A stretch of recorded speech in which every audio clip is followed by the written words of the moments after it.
8 years. 8 years of sacrifice, hustle, and belief in a dream that wasn't mine. My name is Marcus Lane, and for the last 6 months, I've been juggling 3 jobs like a damn circus act. HVAC tech by day, janitor by night, grocery delivery guy on the weekends. Every morning started with busted air conditioners and ended scrubbing office bathrooms at 2 a.m. I barely slept. Coffee and Advil were my breakfast.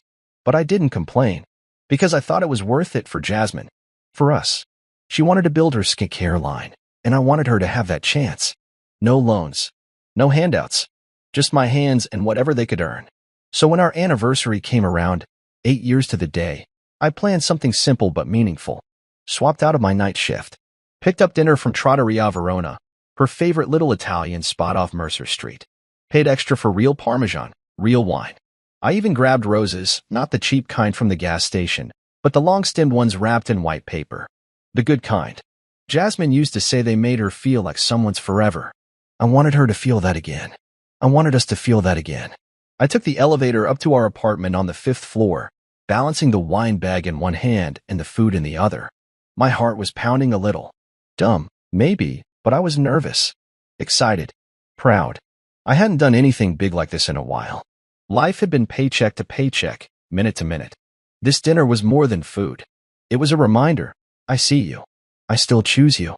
Happy anniversary. But then I reached our door. It was cracked open, just barely. Light from inside spilled into the dim hallway like an invitation. I paused, about to knock, when I heard laughter, hers. Jasmine's laugh used to be my favorite sound in the world. Now, it curled my stomach into a knot. He's pathetic, she said, her voice light and cruel, the kind she usually reserved for strangers on reality shows. Thinks working 3 jobs makes him a real man. Like, what does he think this is? Some movie about struggle and triumph. A deeper voice chuckled in response. Rico. Our neighbor. Always hanging around. Always a little too familiar. Girl, you can do so much better, he said, and I could practically see his smirk through the door. Her voice dropped an octave, smooth and smug. Trust me, I already am. My hand tightened around the flowers. My throat went dry. I didn't need to hear more. I didn't want to. But I stood there for another 5 seconds, maybe 6, letting it sink in like a slow stab. Then, like something in me disconnected, I pushed the door open the rest of the way. They didn't hear me. Jasmine was on the couch, legs tucked under her, phone in hand, laughing like nothing in the world could touch her. Rico stood near the kitchen, a soda in one hand, completely at ease. My gaze flicked around the room. The candle I'd left on the windowsill was gone. The throw blanket I'd bought for her last birthday was bunched under Rico's elbow. None of it felt like mine anymore.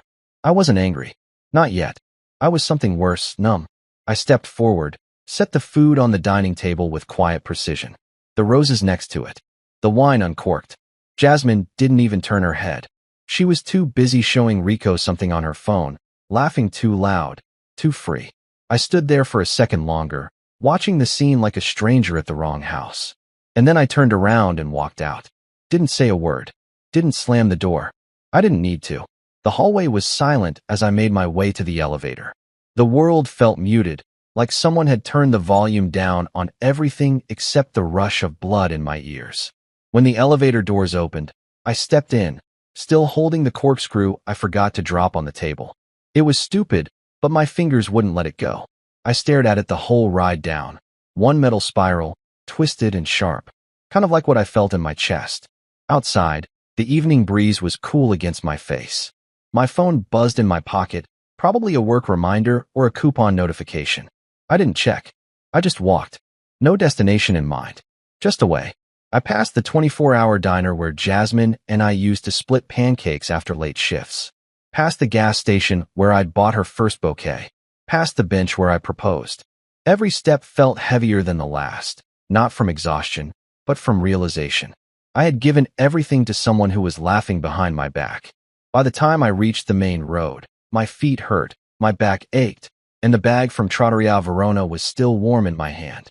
I set it down gently on a bus stop bench, flowers beside it, like a little offering to someone who might still appreciate something real. Then I pulled out my phone. Not to call her, not to yell, but to search something I never thought I'd need to. Cheap motels near me. And just like that, the door wasn't cracked anymore. It was closed. The motel sign flickered like it was apologizing for existing. $38 a night. No promises, no comfort, just four stained walls and a roof that didn't leak, at least, not visibly. I didn't care. I wasn't there for comfort. I was there to disappear, just long enough to think, to breathe, to stop feeling like I'd been punched in the chest and left on the kitchen floor. I checked in without saying much. The clerk barely looked at me, probably used to guys showing up with that same broken stare. I handed over cash. He handed over a key. Room 104. Ground floor. The wallpaper inside was peeling near the air conditioner, which wheezed like a smoker with asthma. The bedspread had that odd pattern motels used to hide stains. And the air smelled like bleach trying to cover mildew. But it was quiet. And it was mine. For the first time in months, I wasn't exhausted from scrubbing floors or fixing busted vents. I was exhausted from something deeper. A kind of emotional collapse that made my bones ache. I dropped my phone on the nightstand, face down, sat on the edge of the bed, then just stared. At nothing. At everything. The silence pressed in around me. I didn't cry. I didn't scream. I just existed. Eventually, curiosity won. I turned over the phone. My lock screen was a photo from last fall, Jasmine in a hoodie, curled into my side on the couch, smiling like I was the safest place on earth. The irony twisted in my gut like a rusted knife. I opened the call log. 22 missed calls. I blinked. Refreshed the screen. 40 now. I waited, watching the numbers climb like a guilt-ridden stock ticker. 73. She was panicking. Probably didn't expect me to walk in. Definitely didn't expect me to leave without a scene. Jasmine had always been a fire starter, drama fetter. But this was different. This was cold. This was silence, and she didn't know how to handle that. I didn't answer. Not once.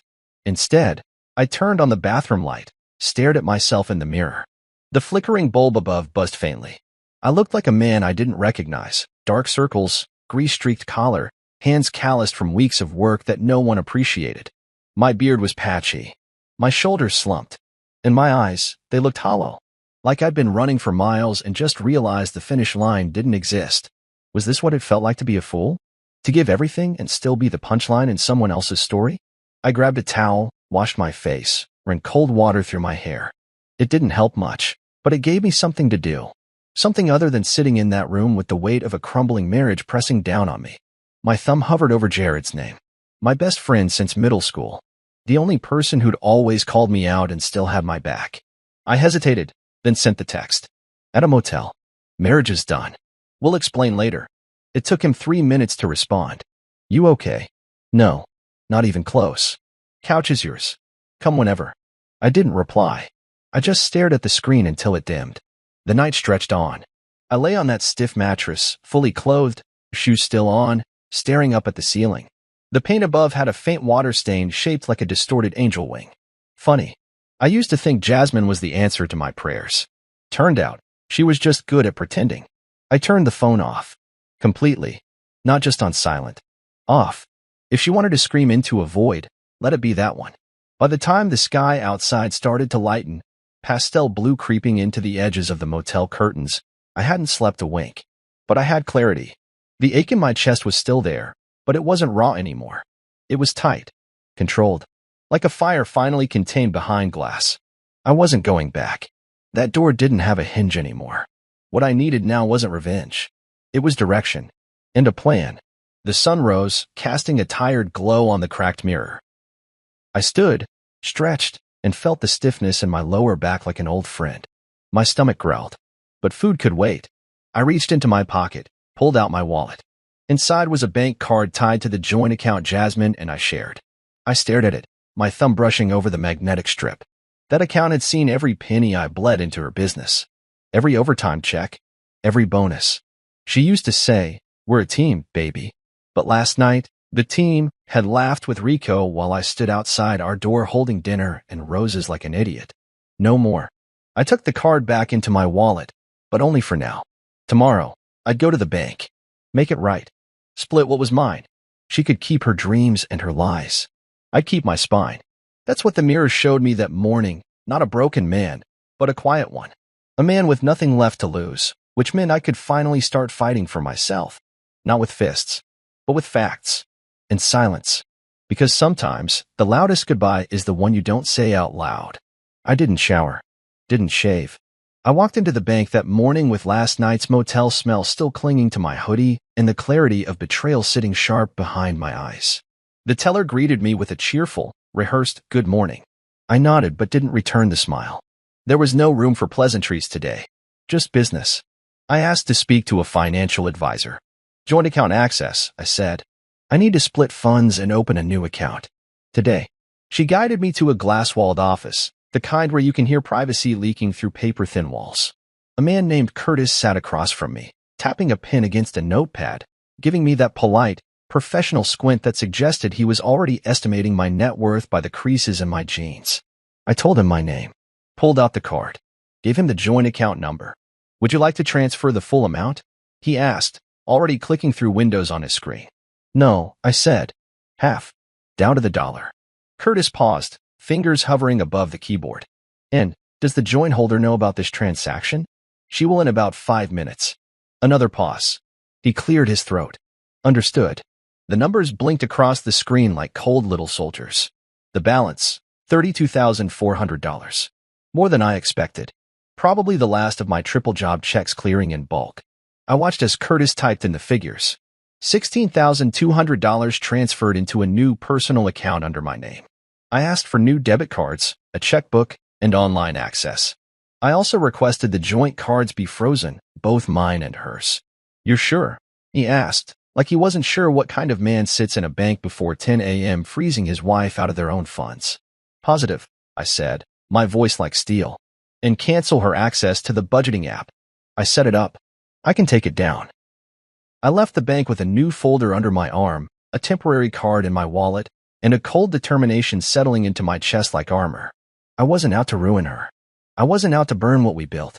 But I was done being the one who worked, broke, sacrificed, while she lied, laughed, and cheated. This wasn't revenge. This was reclamation. Next stop, legal protection. I sat in the cramped reception area of Beltran & Co. Legal Services, thumbing through a dog-eared magazine about retirement portfolios I couldn't care less about. The receptionist, a middle-aged woman named Anita, asked if I wanted coffee. I declined. My stomach was still sour with rage and day-old pizza from the motel vending machine. Mr. Beltran was a small, sharp-eyed man in a navy suit that fit too well. He didn't waste time on niceties. Tell me what you know, and tell me what you want, he said, folding his hands neatly over a yellow legal pad. So I did.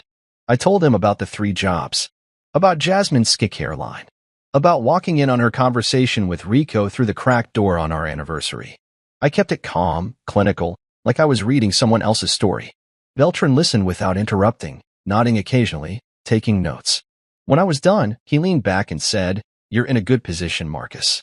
You've got no kids, no shared property beyond the apartment lease, and a clean work record. What you need now is documentation. Every financial record, every receipt, every message. Build a file that tells your side of the story." I already started, I said. Screenshots, bank logs. I've been going through the cloud backup on our shared email. There's more there than she knows. Good, he said, and handed me a checklist. Start here.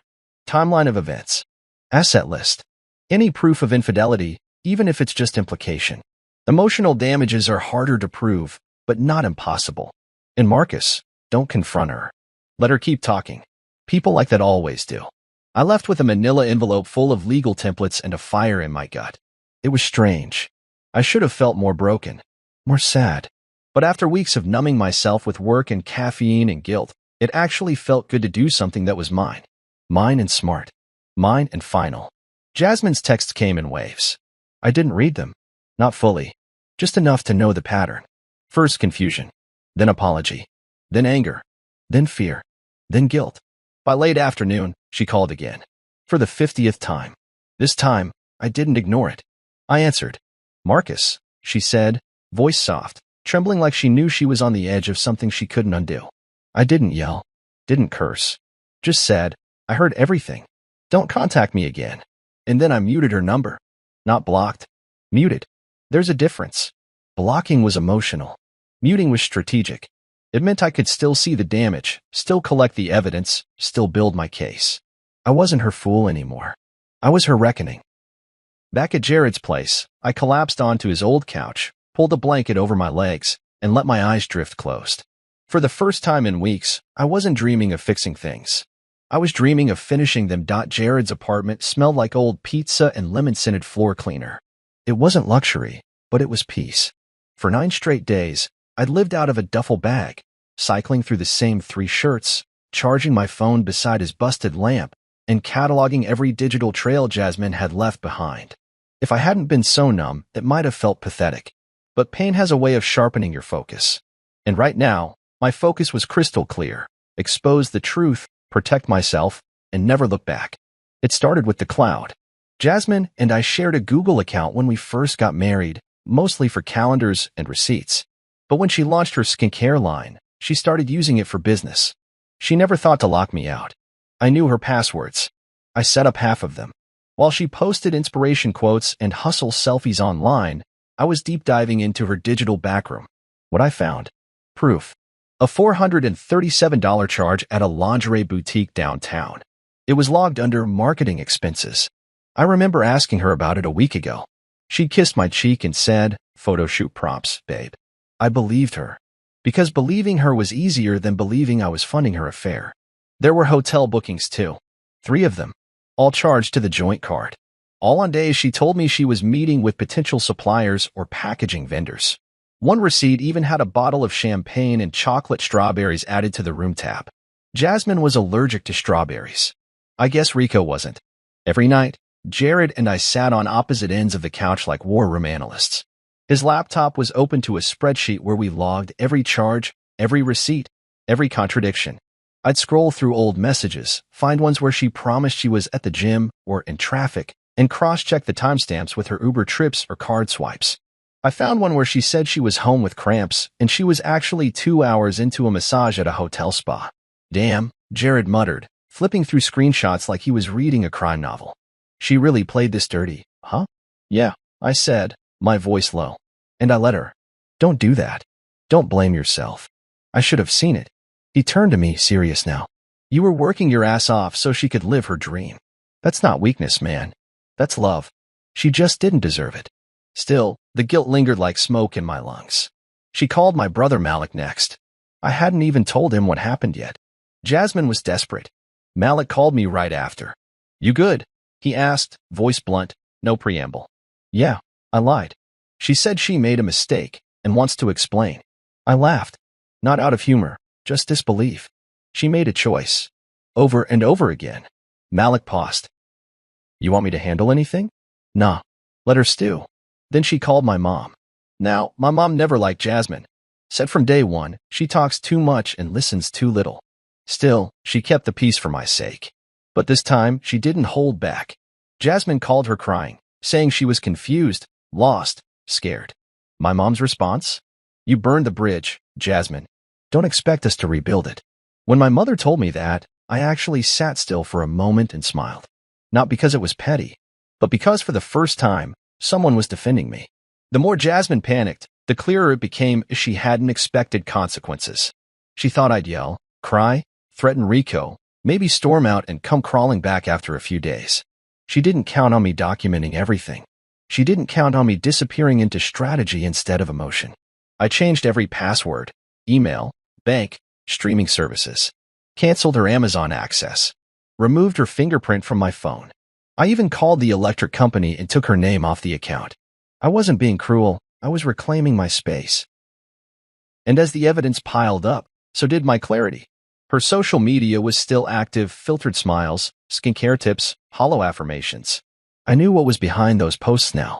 Late-night calls with Rico, hotel rooms, lingerie tagged as inventory. One night, I found an old video on our shared drive. It was from our 4th anniversary. We were at the beach, and I had surprised her with a rented boat ride. She wore a sun hat and laughed like the world had nothing but love in it. Watching it didn't hurt like I thought it would. It just reminded me who I used to be. The man who believed. Now, I was becoming the man who knew. By day 9, I had 3 folders of evidence: financial, communication, and media. Each one meticulously organized. Each one timestamped, backed up, printed. Mr. Beltran would be proud. Jared looked over the files and gave me a slow nod. You're ready, he said. Whatever you decide to do next, you've got it all. I stared at the screen, heart steady. Yeah, I was ready. And Jasmine? She was running out of places to hide. The hardware store was quiet that morning. Still early, just past opening, and the aisles smelled of fresh sawdust and cold steel. I walked in wearing a plain hoodie and work boots, blending in like any other guy needing parts for a leaky faucet or broken cabinet hinge. But I wasn't there for screws or nails. I was there for Rico. I knew his schedule. Camille, Jared's sister, who worked with Jasmine, had let it slip that Rico worked part-time here on the weekdays. Morning shift. Light duties. Enough to keep up the illusion of being a helpful, hard-working guy while he crept around behind my back.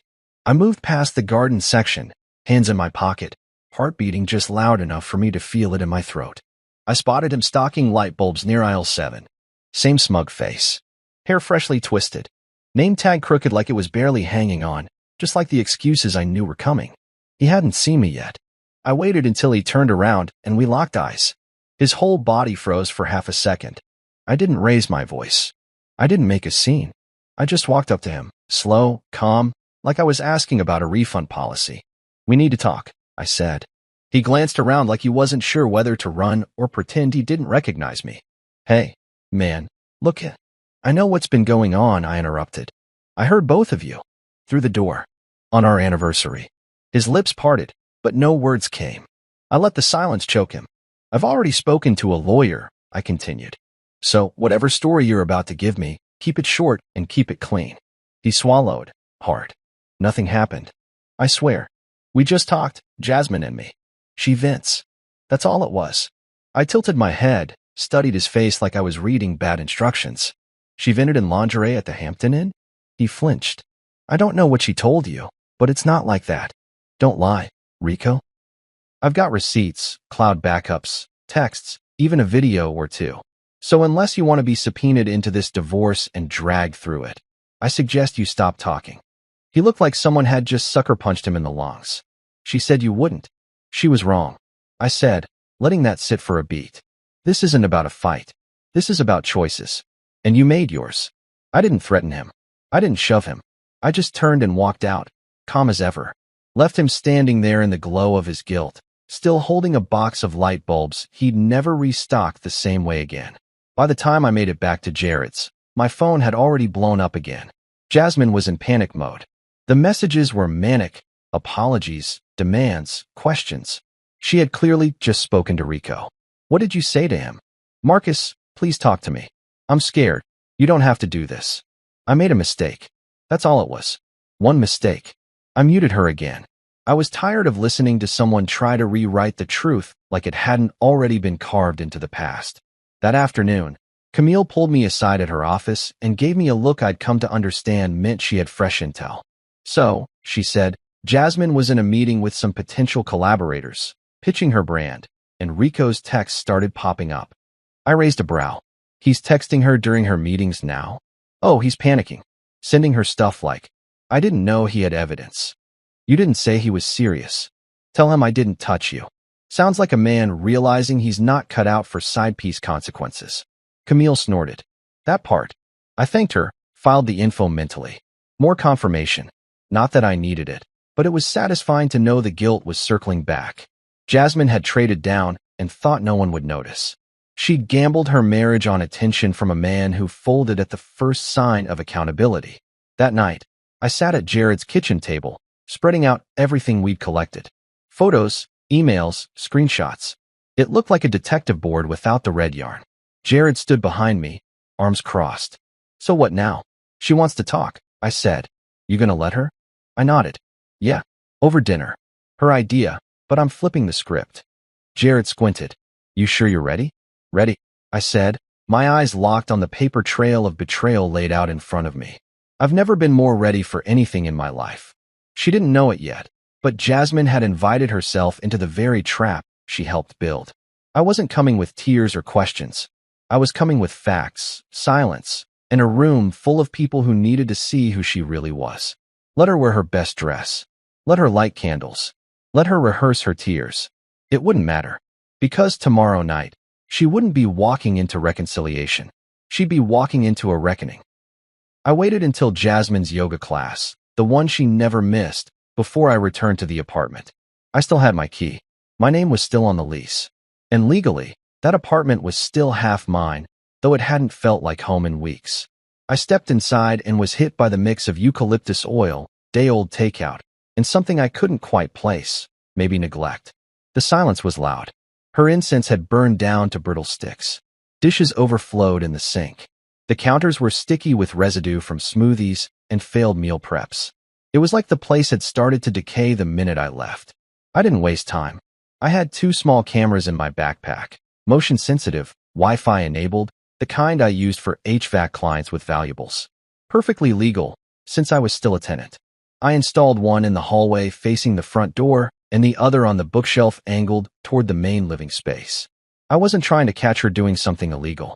I just wanted documentation: who came in, who went out, and how she carried herself when she thought she was alone. The camera clicked once as it synced with my phone, and I stepped back, scanning the space. Something about the apartment felt unfamiliar now, like I'd walked into a stranger's cluttered life. Her office was the worst, what she used to call her sanctuary for building her skincare brand. It looked like a storm had passed through. Half-used jars, broken droppers, stained notebooks, printouts with branding ideas all smudged and crumpled on the floor. Sticky notes on the wall with affirmations like "trust the process" and "boss babe energy." The irony was sharp. I walked into the kitchen. The bouquet of roses I'd brought on our anniversary still sat on the counter, wilted and forgotten. The petals had browned and curled, like they'd aged 10 years in a week. That was the moment it hit me. Not the betrayal, not the cheating, but the indifference. She hadn't even tossed the flowers in the trash. She just left them to rot, same way she'd left me. That was worse than hate. Hate requires energy. This was apathy, total disregard. I moved through the place methodically, gathering anything I might have missed the night I left. Old tax documents, receipts in drawers, the folder we kept for business expenses. That's when I found it. It was wedged between a stack of unpaid credit card statements and a torn binder labeled Q2 Projections. A simple manila folder, unassuming, but stuffed full. I opened it and sat on the arm of the couch as I read. The ledger inside was handwritten, her initials scribbled beside every line. Orders that never shipped. Packaging that never arrived. Refunds that weren't issued. Debt totals circled in red, $41,000, give or take. She was in over her head. Maxed out business credit cards. Personal accounts dipped into. She'd been lying to herself just as much as she lied to me. Her, on the verge of success, company was on the verge of collapse, and I had been the financial engine trying to push it uphill without ever being told we were sinking. There were even notes in the margins. Need new supplier ASAP. Rico said he might float me, ask Friday. That name again. As if he was her solution, not her accomplice. I snapped photos of every page. I wasn't trying to destroy her. I just needed truth on paper. Something more than feelings. Something that couldn't be twisted later. I glanced at the wall clock. 20 minutes before her yoga class ended. I moved quickly now. Double-checked the cameras, closed every drawer I had touched, and made sure I left no trace behind. I didn't take anything that wasn't mine. I didn't mess with her things. I wasn't there for revenge. I was there for records. Before I left, I walked into the bedroom, ours, once. The bed was unmade. Her silk robe tossed across the footboard. I spotted a pair of boxer briefs on the floor. Not mine. That moment didn't sting the way it should have. It just sealed the deal. She wasn't just sloppy with the truth, she was arrogant with it. She never expected I'd come back.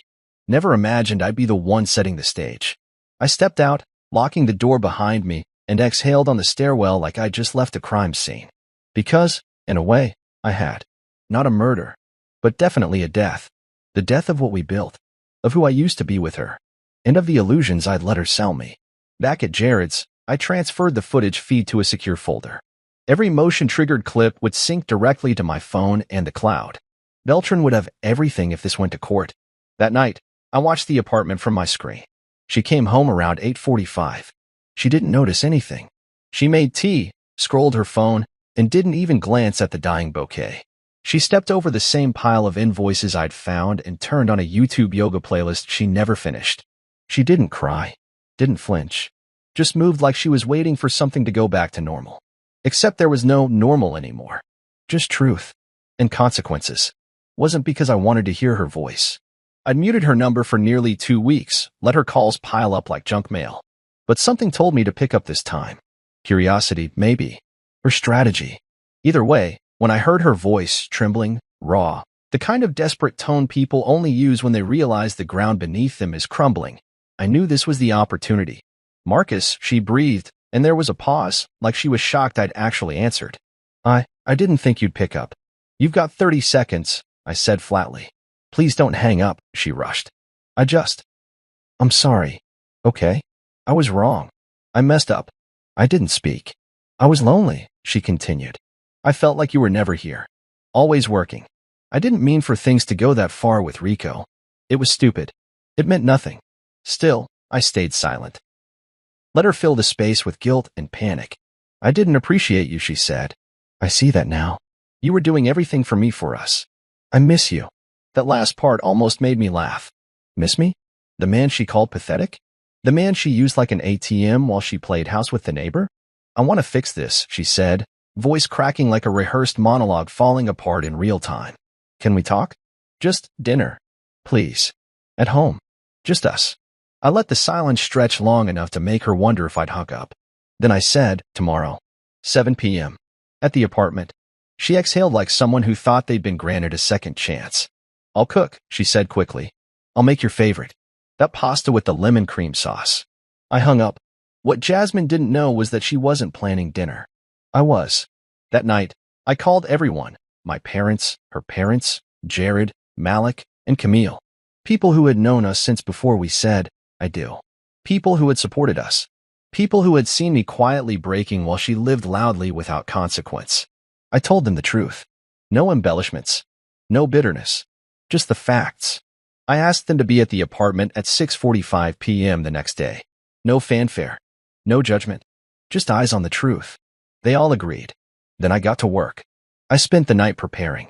I organized every document into a folder labeled Full Disclosure.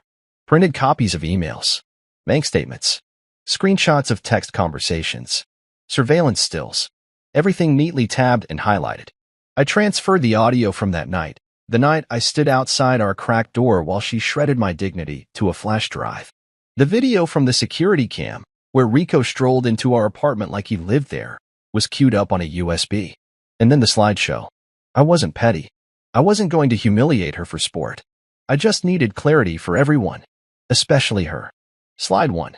3 pay stubs, HVAC, janitorial, grocery delivery. Each dated within the same month. Proof of the hours I worked while she mocked me. Slide 2. Lingerie receipt and boutique name. Slide 3. Hotel bookings with itemized charges. Slide 4. Her text to Rico. "He's pathetic. I'm already with someone better." Slide 5. A paused frame of Rico entering the apartment on a night she claimed she was in a supplier meeting. The final slide? A quiet one. A photo of us, before the cracks. Taken on our 3rd anniversary, smiling under string lights, her hand on my chest. Back when I still believed she was who she said she was. The next evening, I arrived first. Jasmine hadn't gotten back yet. I unlocked the apartment, set everything up. TV connected. Chairs arranged. Folders placed in neat stacks on the table. I lit one candle on the dining table, not for romance, but for irony. She always said ambience made things feel special. At 6:40, the doorbell rang. My parents arrived first, my father's face unreadable, my mother tight-lipped but supportive. Then her parents, Rhonda and Victor, looking nervous, like they already sensed something was wrong. Camille and Malik followed. Jared came last, holding a bottle of water like it was a weapon. By 6:55, everyone was seated. No one spoke much. The tension was thick. At 7:01, the front door opened. Jasmine stepped inside wearing a blue dress I'd bought her on our honeymoon. Hair done. Lip gloss perfect. She froze when she saw the room. What is this?" she whispered. "Sit down," I said, my voice calm. Her eyes scanned the faces. Her mother, already teary-eyed. Her father, frowning deeply. My mother with her arms crossed. Jasmine looked at me. "Marcus, what is this?" I didn't answer. I walked to the TV, inserted the USB, and hit play. Slide 1. She gasped. Slide 2. Her hand flew to her mouth. Slide 3. Her father muttered, "Jesus Christ." Slide 4. She stood. "Stop. Please. This isn't fair." I raised a hand, pressed play on the audio file. Her voice echoed through the speakers. He's pathetic. Thinks extra jobs make him a real man. I'm already with someone better. Silence. Not the kind that begged to be broken. The kind that nailed itself into the room and refused to leave. Her father stood. I have nothing to say to you. Rhonda sobbed quietly. Why, Jasmine? Jared looked at me and nodded. I walked to the dining table, picked up the envelope, and handed it to her. Divorce papers, I said. All filed. All legal. I'm not asking. I'm telling. She reached for my hand. I stepped back. She dropped to her knees. I'm sorry. I didn't mean, Marcus, please. I love you. I looked down at her like I was seeing a stranger's regret. No, Jasmine. You love the version of me you could use. And I walked out. Jasmine always knew how to put on a performance. She'd been trained for it. Really, smiles that flicked on like lights, tears that fell on cue. So when she showed up for that dinner in the blue dress I bought her on our honeymoon, I wasn't surprised. She came armed with charm and crocodile tears, believing, somehow, that dinner meant redemption. But she didn't know the stage she walked into had already been rigged. She came in swaying gently on heels, her hair perfect, lips glossy, face warm with artificial sorrow. She looked around at the people gathered in that apartment, the same people who'd stood by us on our wedding day, the ones who had cheered for us, prayed for us, held us up when we were broke and building. Now they sat stiffly on the edges of chairs, watching her like a jury already half decided. And Jasmine, she didn't get it. Not yet. She thought they were there to help mediate, maybe scold me into forgiveness. She didn't see the folders stacked on the coffee table. She didn't register the remote in my hand or the slight tremble in her mother's lower lip. I'm glad you came, she said, her voice barely above a whisper. I missed you. I didn't answer. I nodded to the seat across from me. She sat slowly, tucking her dress neatly, trying to keep control. I've been thinking a lot. About us. About everything. I want to fix this. She reached across the table for my hand. I didn't move. Then the doorbell rang. She flinched. One by one, our circle entered. My parents. Her parents. Jared. Malik. Camille. Not one of them said a word. The air shifted. Jasmine's smile flickered, confusion creeping in. What is this? She asked, looking around. Marcus. I picked up the remote and turned on the TV. Slide 1. The pay stubs. HVAC by day. Janitor by night. Grocery delivery on weekends. All dated within weeks of each other. I heard Camille suck in a breath. Jasmine's eyes darted to me. Why are you showing them this? Slide 2. The boutique lingerie receipt. $437, tagged under business expenses. Her father, Victor, stiffened in his chair. Slide 3. Hotel charges. Multiple dates. Champagne. Strawberries. Jasmine's throat bobbed. Okay, she stammered. Please stop. We don't need to do this here. Slide 4. Her text with Rico. The ones I'd screen recorded straight from her cloud backup. He's pathetic. I'm already with someone better. Gasps broke through the room like someone had opened a window during a storm. I didn't mean that, she said, standing suddenly. That was just me venting. I was mad. We were fighting. Sit down, her father growled. It wasn't a request. She did, slowly, eyes filling with panic. She reached for her mother, who recoiled like her touch burned. I played the final clip, footage of Rico stepping into the apartment, key in hand, a bag of takeout and a six-pack in the other. Jasmine wasn't visible, but her voice was. Door was open for you, baby. And just like that, the room fell into silence. Real silence. The kind that suffocates. Her mother was openly weeping. My father just shook his head and rubbed his temple. Jared stood with his arms crossed, jaw tight. Camille whispered to Malik, and they both stared at Jasmine like she was something foreign. Then I stood. I'm not here for revenge, I said. I'm here for truth. I handed Jasmine the folder. This is everything. Every lie. Every receipt. Every message. I'm not debating, not arguing, not explaining. This is not a conversation. She opened the folder with trembling hands, but the document slid out and spilled across her lap like the evidence of a life she could no longer spin. I want to fix this, she whispered, almost to herself. It was just Rico. Just twice. I was lonely. You were funded, I replied. You were protected. You were believed. And you mocked me for it. She tried to reach for me again. I stepped back. You laughed while I was working myself into the ground, I said. You called me pathetic. And I still brought you flowers. I still brought you dinner. That's who I was. Tears spilled down her face now, thick and unfiltered. Please, Marcus. I'll go to therapy. I'll do anything. I looked at her, truly looked, at the woman I once thought I'd grow old with. Now a stranger in a dress that looked more like a costume. I didn't hate her. I didn't even feel anger anymore. Just release. I turned to the table, picked up the envelope. Divorce papers, I said, handing it to her. Already signed. You'll find a list of assets. I took my half and left you yours, including your debt. She blinked rapidly. You don't mean this. Please, this can't be it. This is it. Her father stood without another word and walked to the door. Rhonda followed, crying softly into a tissue. One by one, everyone stood. Jared clapped me on the shoulder. Malik nodded. And Jasmine? She stayed frozen in that chair, surrounded by paperwork and silence. I didn't say goodbye. I didn't look back. I just walked out. And as the door clicked shut behind me, I felt something I hadn't felt in a long time. Free. Jasmine moved out a week after the dinner. She didn't fight the divorce. Didn't show up to contest a single term. Her lawyer filed a no response, and the judge moved things forward like clockwork. The silence from her end wasn't peace, it was defeat. She'd run back to her parents' house like a child exposed for stealing, tucked into the familiar warmth of a home that couldn't protect her from consequence. I heard through Camille that Rico blocked her. Just ghosted. No goodbye, no apology, just vanished like the coward he was. She didn't even get to keep the affair. All she got was debt and pity. Her skincare business collapsed 2 months later. The suppliers stopped responding. Clients began requesting refunds. The social media pages fell quiet, like someone flipped a switch on the fantasy. A few friends reposted her last announcement, some half-baked statement about taking a break to heal and realign. I didn't care. The only part that mattered to me was that she was no longer pretending her empire was built on anything but borrowed time and my broken back. We split everything evenly on paper. But really, I walked away with far more. I kept my savings. She kept the debt she'd hidden behind fake invoices and supplier lies. The apartment? I left it to her. Let her drown in the ghosts of what she wrecked.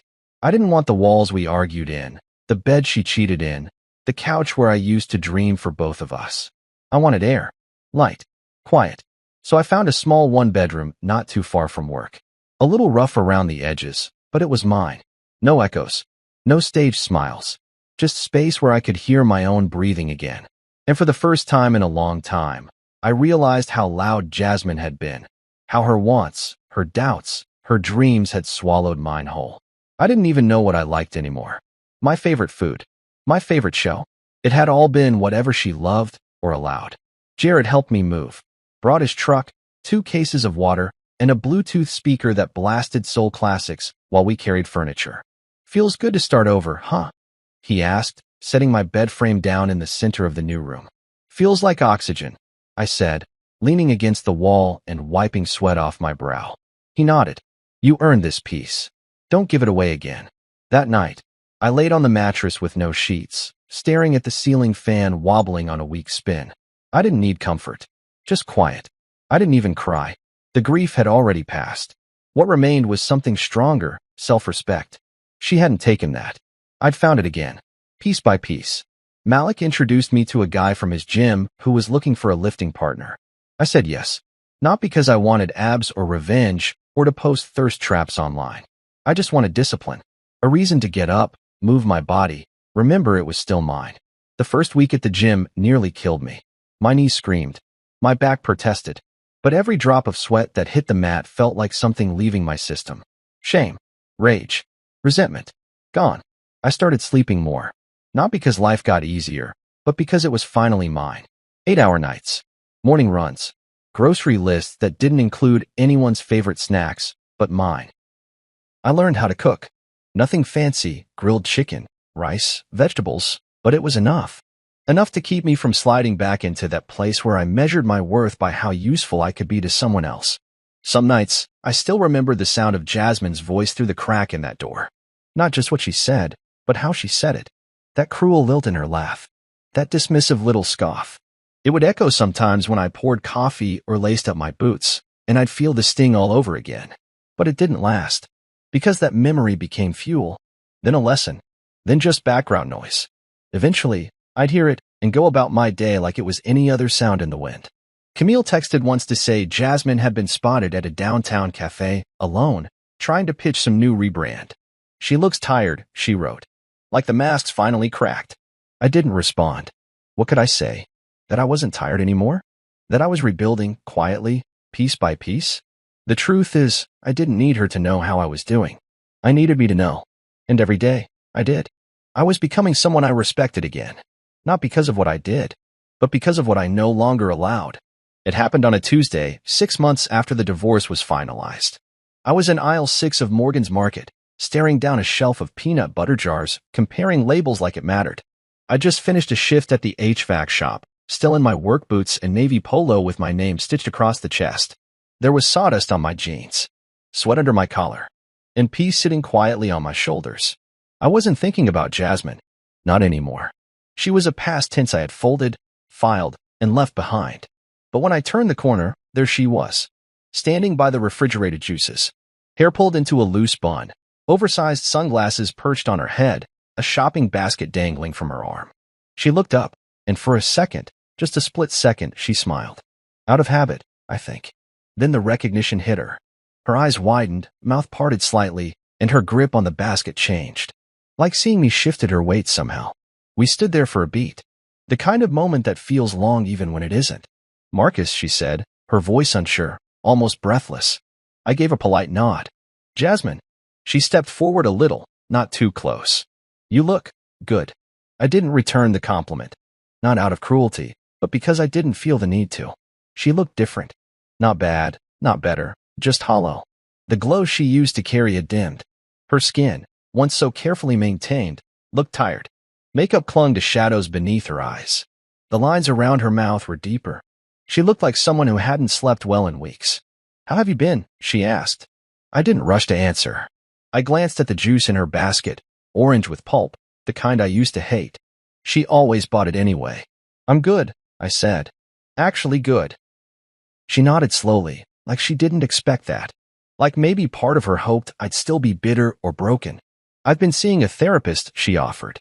Trying to work through some things. Patterns. Childhood stuff. You know. I gave another nod. That's good.